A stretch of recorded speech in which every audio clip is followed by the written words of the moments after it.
চলে গেছে। আচ্ছা আচ্ছা, ভালো ভালো।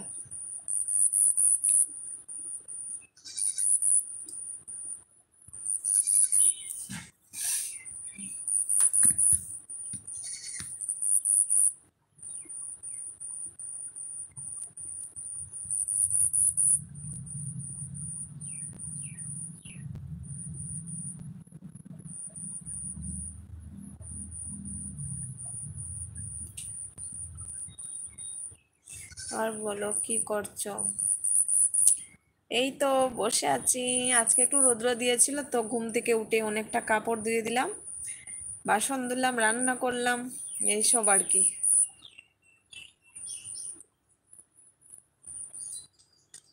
আর বলো কি বলছি কামরূপ কামাখ্যা মন্দির যাচ্ছো? কবে জানি সেটা গো, আমি তো ভুলেই গেছি। ক তারিখ হবে আমিও ভুলে গেছি, দেখে নেবো একবার।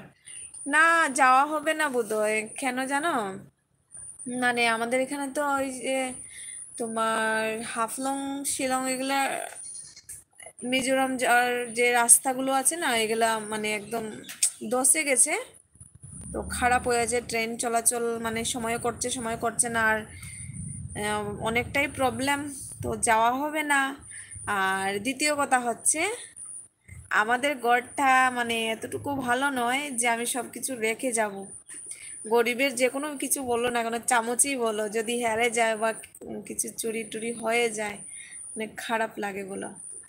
তো যেতে পারবো না, কারণ আমাদের ঘরের কন্ডিশন খুব খারাপ। এই যে সাইডের দিকে দেখতে পাচ্ছ, নিচের দিকে দেখতে পাচ্ছ বাঁশের বেড়া, ঠিক আছে? মানে ওটা চাইলেই খোলা যাবে, খোলে একদম গড়ে ঢোকা যাবে, মানে এমন অবস্থা আর কি। তার জন্য যেতে পারবো না এবছর।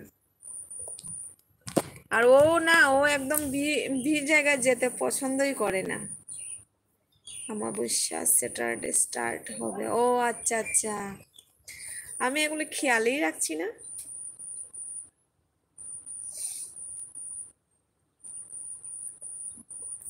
আর রথযাত্রা কবে গো, জানো নাকি? রথযাত্রাও তো চলে আসছে, আর রথযাত্রার সময় তার জন্যই এতটা বৃষ্টি বৃষ্টি হচ্ছে মনে হয় আমাদের এখানে।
না গো মা, বলবো দেখে।